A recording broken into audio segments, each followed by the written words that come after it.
Bom dia, hoje estou a ler em João 3 a 5 e no capítulo 4 do versículo 34 ao 37. Diz assim: Disse-lhe Jesus: A minha comida consiste em fazer a vontade daquele que me enviou e realizar a sua obra. Não dizeis vós que ainda há 4 meses até à ceifa? Eu, porém, vos digo: erguei os olhos e vede os campos, pois já branqueiam para a ceifa. O ceifeiro recebe desde já a recompensa e entesoura o seu fruto para a vida eterna. E se alegram tanto o semeador como o ceifeiro. Tarefas diferentes complementam-se, basicamente é o que está aqui a dizer. Um é o semeador, o outro é o ceifeiro. E ainda diz assim no 38: Eu vos enviei para ceifar o que não semeastes. Outros trabalharam e vós entrastes no seu trabalho. É um chamado à adoração verdadeira, a cumprir aquilo que realmente Deus nos pede, provavelmente mais voltado para a parte do evangelismo, da pregação, da cura das pessoas, da recompensa, né? Do nosso esforço, do nosso trabalho. Eu posso falar evangelismo como poderia falar outra coisa qualquer, mas realmente é o que eu tenho no coração. E a minha pergunta que surge aqui é: estamos nós a fazer aquilo que Deus nos pede para fazer? Estamos a fazer a obra só por fazer, como simples, como é que se diz, rotina do dia a dia, como tem que ser feito, pronto, vou fazer. Não, eu gosto de fazer, vou continuar aquilo que eu estou a fazer, mesmo que não veja os frutos, mas onde é que está realmente o nosso coração? Se estamos realmente a entesourar para o reino, ou estamos a entesourar para nós próprios, ou estamos a entesourar para o mundo. Também pode acontecer estarmos a desperdiçar os dons, talentos, capacidades, obrigações até e responsabilidades que temos.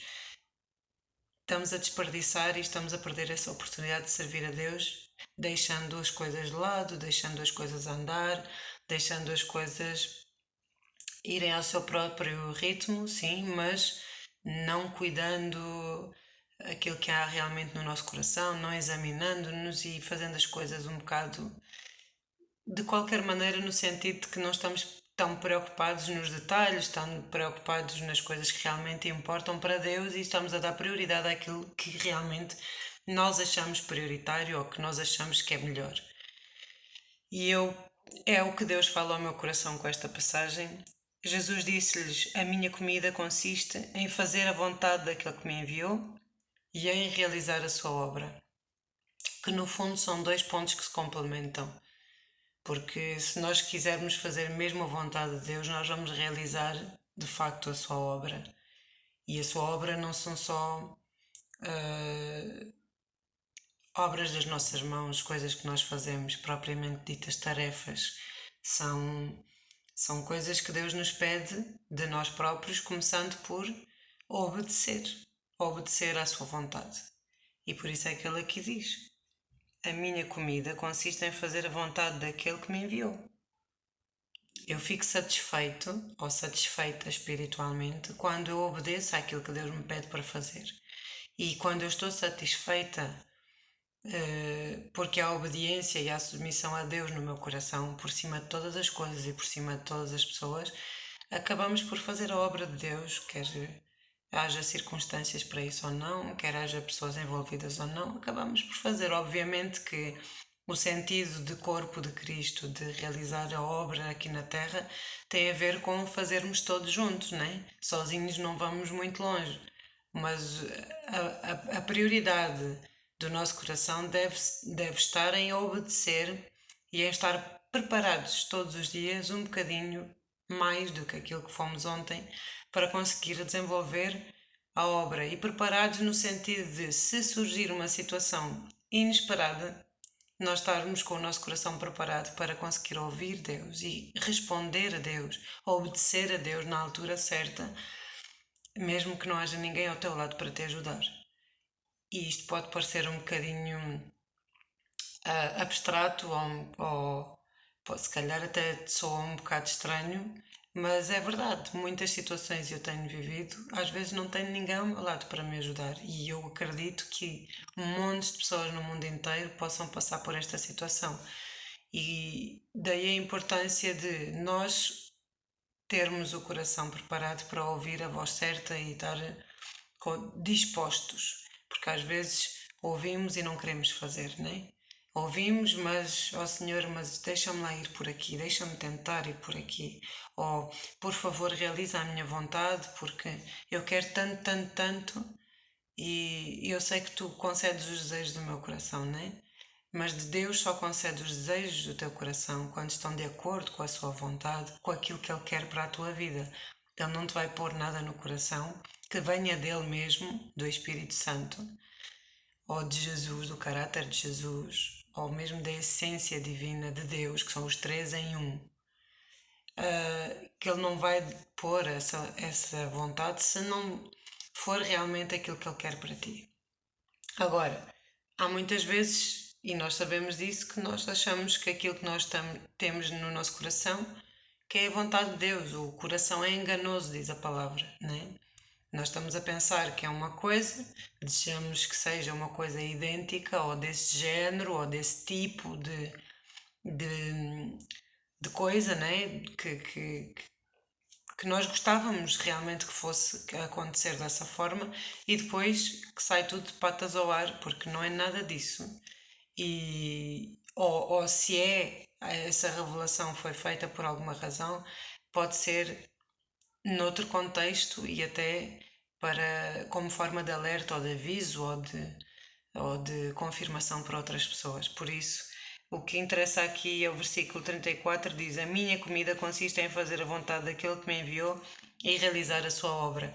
Esta comida que ele fala é uma comida espiritual, no sentido de ficar satisfeito espiritualmente.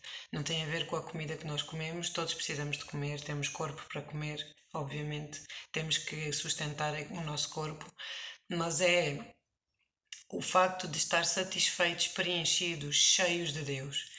E a única forma mesmo, não existe outra, de nós negarmos a nossa vontade e aquilo que é nosso por natureza, né, humana, é estar cheios de Deus e querer então fazer a obra dele e não somente aquilo que nos parece bem aos nossos olhos, né? Diz: Eu vos enviei para ceifar o que não semeastes, outros trabalharam e vós entrastes no seu trabalho. Muitas vezes acontece isso, muitas vezes não iniciamos, mas entramos no meio de uma labor, de um trabalho qualquer, realizamos a nossa pequena intervenção, pequena tarefa em obediência a Deus e depois temos que também ser obedientes para sair na hora certa e reconhecer até quando é que nós fazemos realmente falta naquele aspecto específico. Obviamente que globalmente todos somos necessários e precisos, mas às vezes Deus incentiva-nos a fazer algo específico. E quando nós terminamos essa tarefa, devemos também saber quando é que devemos sair. Assim como nós soubemos quando devíamos entrar, devemos ter esse discernimento. O que não quer dizer que deixemos de servir, ou deixemos de edificar, ou deixemos de fazer a sua obra, porque, como diz aqui a palavra, é o nosso alimento, o nosso sustento é obedecer a Deus, e obedecendo a Deus já estamos a fazer essa obra. Não precisamos de nada a agregar, a adicionar a isto, porque Deus já fez todas as coisas, e o ontem é hoje, é amanhã, é tudo igual para Deus. Então já está tudo feito, seja como seja. Pronto. Em seguida diz, no capítulo 5, a cura de um paralítico. Passadas estas coisas havia uma festa dos judeus e Jesus subiu para Jerusalém. Ora, existe ali, junto à porta das ovelhas, um tanque, chamado em hebraico Betesda, o qual tem 5 pavilhões. Neste jazia uma multidão de enfermos, cegos, coxos, paralíticos, esperando que se movesse a água. Porquanto um anjo descia em certo tempo, agitando-a, e o primeiro que entrava no tanque, uma vez agitada a água, sarava de qualquer doença que tivesse. Isto fala relativamente ao mover do Espírito Santo, ao mover do Espírito de Deus. Muitas vezes estamos à espera que outros façam alguma coisa por nós, ou que Deus venha, sei lá, de uma forma humana qualquer e que nos cure ou que nos restaure daquilo que nós precisamos ser curados. Quando nós é que devemos buscar a Deus, nós é que devemos procurar essa presença, nós é que devemos buscar realmente onde é que está a presença de Deus e as pessoas certas. Nós é que devemos ir ao encontro daquilo que nós precisamos. E muitas vezes estamos à espera, e é lícito, que outras pessoas supram as nossas necessidades. É o que a maior parte das pessoas quer, é que alguém vá e supra essas necessidades. E de facto é isso que Deus nos manda fazer, cada um com os seus dons, cada um com os seus ministérios, cada um com as suas capacidades. Ninguém é igual a ninguém e cada um sabe ou deveria saber aquilo que lhe foi outorgado por Deus para fazer aqui na Terra. Por isso, desde que não se atropelem, desde que haja uma ordem, porque Deus é um Deus de ordem, cada um pode elaborar a obra conforme foi chamado para fazer. É preciso é que o faça de acordo àquilo que Deus manda e da forma correta, de forma a não, em vez de forma a não contaminar o outro com alguma coisa que possa estar mal, né, no seu interior, mas de forma honesta, de forma sincera e íntegra diante de Deus e diante dos homens também.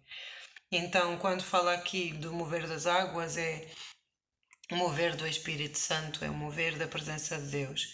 Estava ali um homem enfermo, havia 38 anos. Jesus vendo-o deitado e, sabendo que estava assim há muito tempo, perguntou-lhe: Queres ser curado?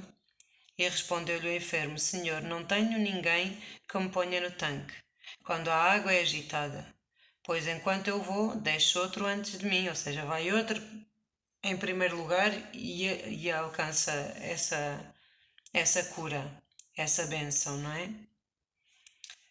Então lhe disse Jesus: Levanta-te, toma o teu leito e anda. Imediatamente o homem se viu curado e, tomando o leito, pôs-se a andar. Olha que fácil. Jesus pode todas as coisas. Para Jesus nada é impossível. E bastou uma palavra para pôr o homem curado e a andar. E às vezes nós estamos à espera de pessoas que não têm capacidade para isso. Muitas vezes até se julgam em certas posições e não têm sequer autoridade para fazer isso, mas Jesus tem. E Jesus vai-te dizer exatamente o que é que tu tens que fazer. Mas a primeira coisa a fazer é procurar Jesus, a presença de Deus. Onde é que está a presença de Deus? Porque se a presença de Deus estiver na esquerda e tu estiveres na direita, são dois caminhos separados. Tu vais para a esquerda ou vais para a direita e escolhes onde é que está a presença de Deus, não é? Agora, se estiveres fora dessa cobertura, não vais ser curado, não vais ser abençoado. E isso não significa a presença de Deus está em todo o lugar, em todo o mundo. Mas a presença de Deus é um sinal da aprovação de Deus para qualquer coisa na tua vida. E isto é super importante porque já aconteceu comigo também. Eu ter situações em que aparentemente estou a fazer exatamente aquilo que diz a palavra, exatamente aquilo que fui guiada a fazer para o bem de todos, para que haja comunhão, para que haja paz, união, etc., alegria, gozo, e às vezes não há, porque a presença de Deus não está naquele momento.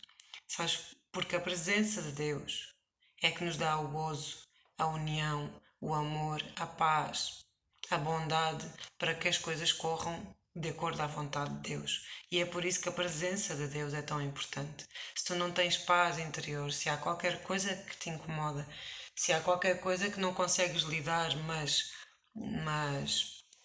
além disso, sentes esse stress, esse pânico ou essa vontade de deitar tudo por água abaixo, muitas vezes é porque estás a fazer alguma coisa em contramão, em contracorrente de Deus e não do mundo. Contracorrente de Deus. Estás a querer impor a Deus algo que Ele está a resistir por causa da tua soberba, do teu orgulho. E se nós deixarmos Deus ser Deus, estamos a ser humildes e Ele vai vir com a sua graça e vai nos ajudar com o seu favor naquilo que realmente é preciso ser feito. E enquanto isso, enquanto estiveres a resistir contra a vontade de Deus, pode estar-te a prejudicar a ti e às pessoas que tens à volta e às vezes pessoas de outra parte do mundo que tu nem sabes que elas existem. O que é facto é que quem está debaixo da cobertura de Deus vai estar sempre protegido, vai sempre haver provisão, proteção, cuidado e amparo, amor e paz por essas pessoas. Não vão ser prejudicadas sempre e quando Jesus seja a cabeça desse lugar e haja a presença de Deus a dominar nesse lugar. E é importante ter isto em consideração, porque muitas vezes pensamos que Deus não quer realizar, Deus não quer fazer, mas o que Deus diz, Ele faz, e o que Ele disse, Ele vai cumprir.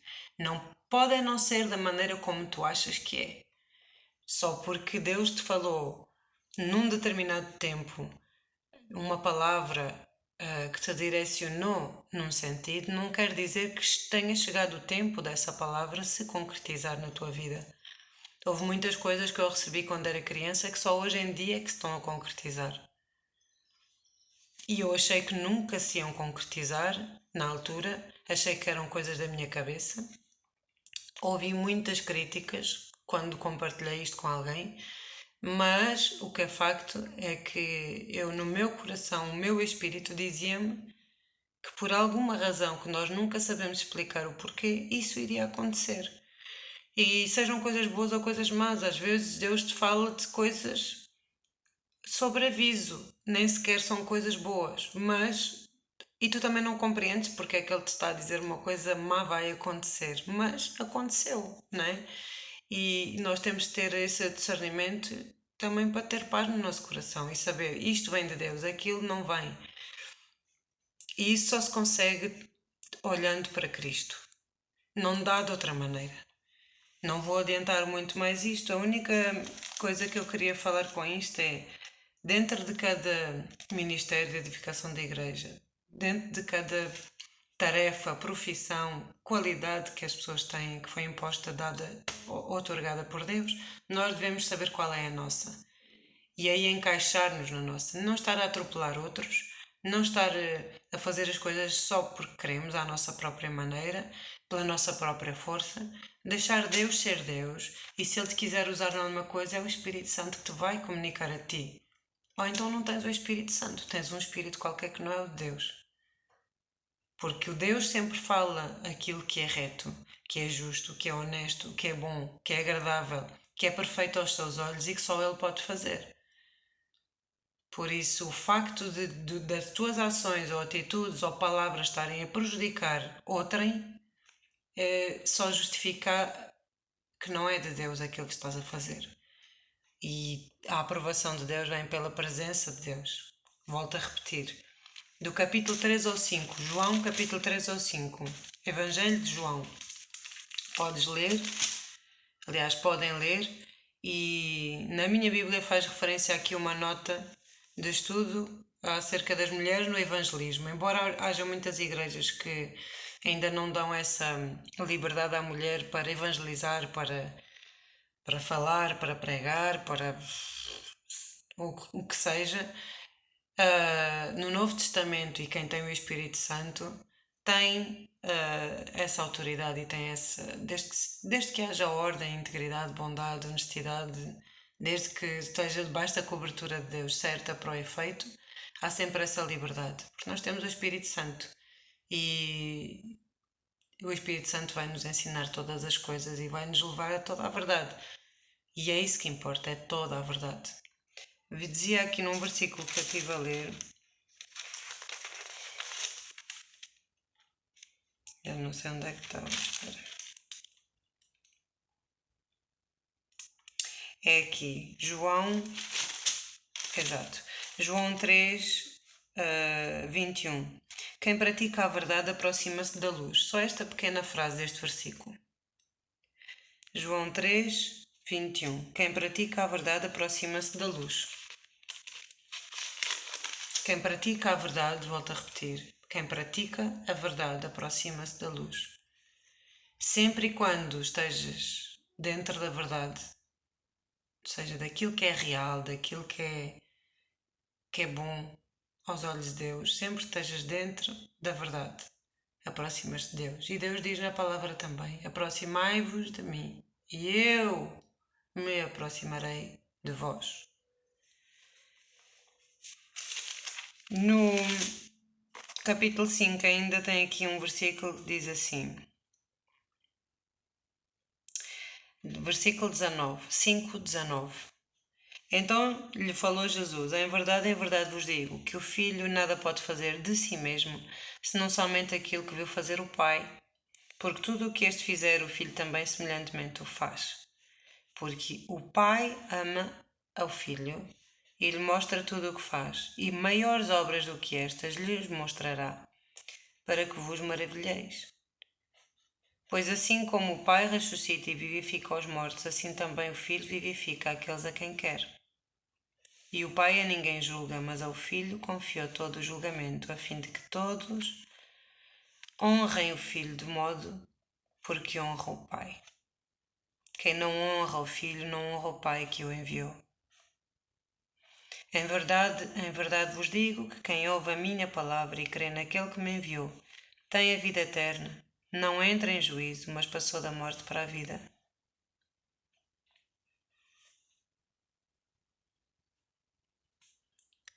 E a mensagem que eu queria gravar hoje era esta, exatamente.